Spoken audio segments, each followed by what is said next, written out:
The Yellow Birds, a fiction story by Kat McNichol.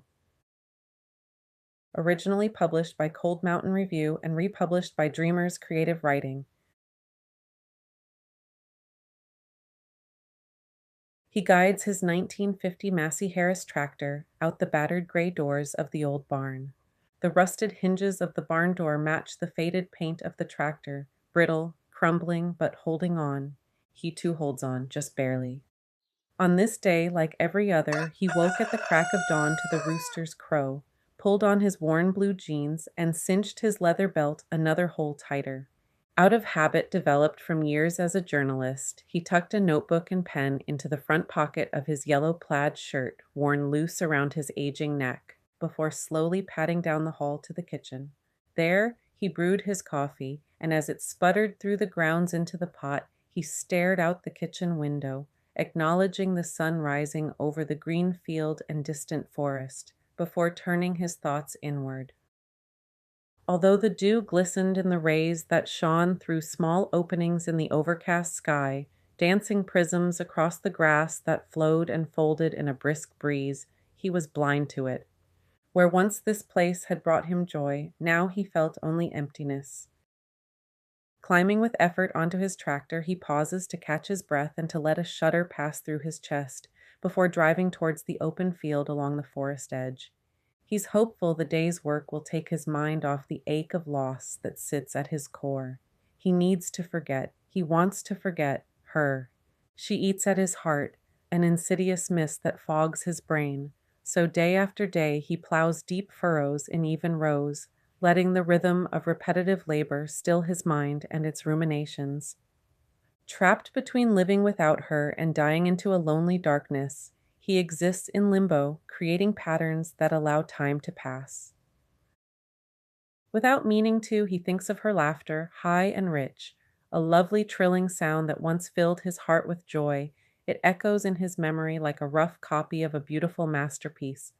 Shaking his head to kill the thought, he arrives at the field and looks at his work from the day before.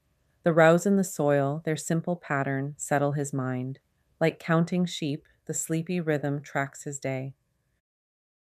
Beginning a new furrow, he keeps his progress slow, wanting the rhythmic motion to last. Exhaling, he wonders, how do you write the sound of a sigh? If he still could, he'd find the words, but he isn't a writer anymore.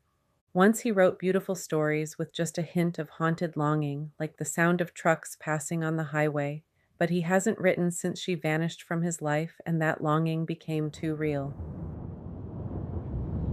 A rumble of distant thunder makes him think of violin bows moaning across strings. The music he imagines, the music she played, seeps into his brain like tendrils of smoke. He tries to pretend it soothes him, like rocking in his mom's arms when he was just a boy, but the thought feels faint and forced. He can't shake this despair. The music takes on the tone of his loneliness, like the howl of wolves at nightfall. As the thunder deepens, he remembers moss underfoot and stepping over crevices that appear to have no bottom. He thinks of blankets of trillium flowers carpeting the forest floor as they walk together among ancient trees. They'd explored the woods many times, but one time in particular stands out in his mind: the day they saw the bird. It was yellow, small, and delicate, and as it passed, it tipped its wings in what seemed like a wave of hello. "Let's follow it," she'd said, pulling him along behind her. They followed the bird to the far side of the forest, where they found it was possible to step out from the trees to a flat rock ledge. Unable to go further, they watched as it soared out over the river, the water far below gleaming with all the colors of the setting sun. Out on the escarpment, in that spot they came to call the lookout, they stood in awe as the sun separated into every shade of gold and red that could possibly exist, the little bird darting among the setting rays with such an intensity of joy he'd thought his heart would burst open. "Do you feel it?" she'd whispered, but his throat was too tight to speak the words in his heart, so he could only grip her hand tighter in his. That day he'd felt found, like something inside him opened up. He'd never wanted to forget that feeling. Now he'd give anything not to remember. An elephant's memory, she teased whenever he corrected her recall. She'd flitted through life like a butterfly, gentle and carefree, and he'd envied her lightness. He tended to dwell on the past while she focused on a hopeful future. Together they'd balanced, but now he's desperate for relief as his thoughts take him back to the terrible sound of brakes shattering glass and the painful jerk of the wheel in his hand. He remembers the terror in her eyes as her pupils grew to black oceans, and the moment those eyes became nothing but matter, blank and empty. He wants to sink into the silent blackness of that last second of her life, but he's alive and alone, and he can't stop the whole terrible memory from playing on repeat, bowing his shoulders low, bending his back. The guilt, razor sharp, cleaves him apart. It was a night like any other, a drive like any other, and as always he'd turned without looking onto the remote road that led to their farm. My fault. He feels the prickle of tears behind his eyes and an ache in his throat, a sob that soon he won't be able to hold back because he's just so tired and he cannot deny for too much longer the scream that waits inside him. Moving his hand on the tractor controls, he stops midfield. Eyes shut, he tilts his face to catch the breeze on his aging cheeks. His skin is wrinkled, pitted with crevices, but the man he'd been remains visible underneath, strong and kind.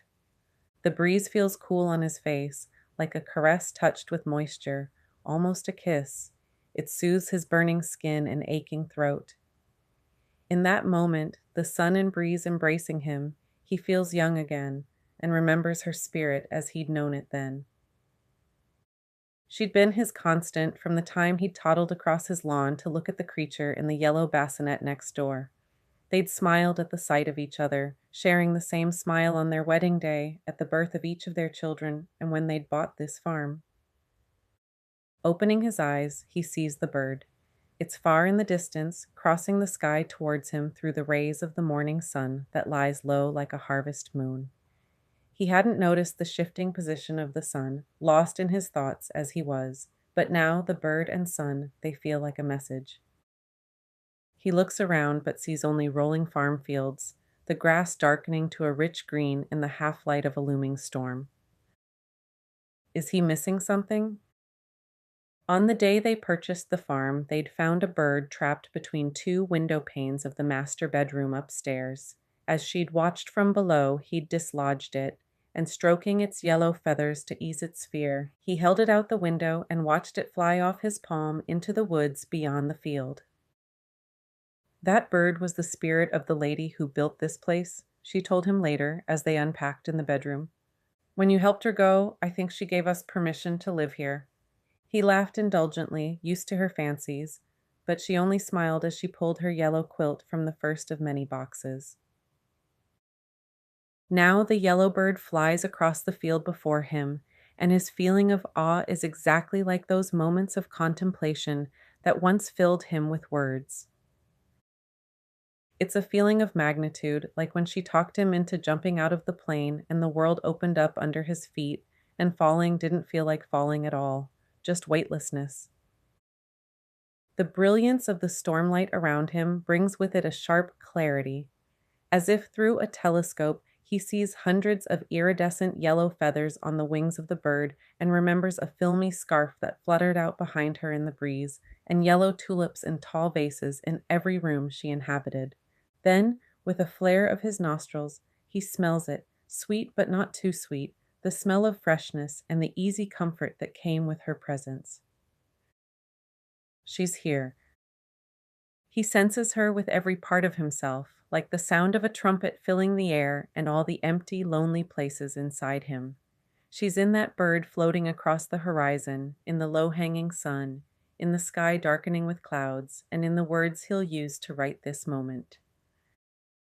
The grass swirls around him in circles, tiny tornadoes all pointed upwards.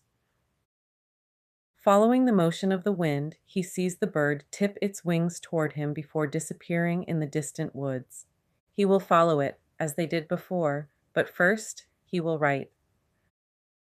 Inhaling the electric energy around him, he reaches into the pocket of his yellow plaid shirt, the shirt she'd given him on their last Christmas together, and pulls out his notebook and pen. He guides his 1950 Massey Harris tractor out the battered gray doors of the old barn. He writes, haltingly at first, as if coming out of a long sleep, then faster and faster, sentences pouring out like they never have before.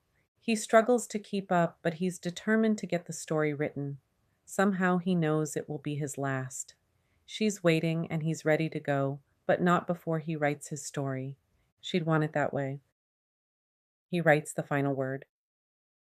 Alone, before carefully closing the notebook and tucking it back in his pocket with a sense of lightness that he hasn't felt for years. He looks with fresh eyes at the scene around him, the field stretching out to the edge of Cathedral Woods. She'd always said the name was fitting for a wood so clearly touched by an ancient holiness. Although tolerant when she talked of spiritual things, he'd never believed in anything other than what he could see and feel and touch. But after that moment with her on the cliff edge, he'd felt like maybe, just maybe, there was more. Today, he has that same feeling as he senses her energy around him. Climbing from the tractor, he rubs at a painful twinge in his left shoulder, and then with a last look around, he walks down one of the furrows, the yellow bird flying beside him. It comforts him to know it's there. Soon, the field ends. Stopping on a patch of clover at the forest edge, he looks back towards the tractor standing vigil midfield beneath the swirling storm clouds. This, too, he finds comforting. Easing himself to sitting, he holds his arm to his chest, lies back in the clover, and stares into the rumbling sky above. As he watches the rain fall towards him, pain flashes through his chest, and for a moment he's afraid. Patting his pocket, he finds the notebook. Reassured by its presence, the story, and especially the ending that it contains, he nestles further into the ground and lets the rain wash the heat from his eyes. The nearby trees provide some shelter, their branches like the peak of a church's steeple, their leaves creating patterns of light like stained glass. Despite the storm, the afternoon light grows brighter, filling his eyes like the lights of the oncoming car the day everything changed. But this time he welcomes it. This time he's ready. I feel it, he whispers, and as he closes his eyes, his mind floats peacefully, lost in the sound of the rain on the treetops, the air breathing around him, in and through him. He lets the ache fill his chest until his ribs rise with a shudder, and his notebook, slipping from his pocket, falls beside him. And then he's soaring above the clouds, his yellow shirt billowing, his bones like a kite holding him aloft. He sees a glimmer of yellow beside him and knows she's there and that he never was and never will be.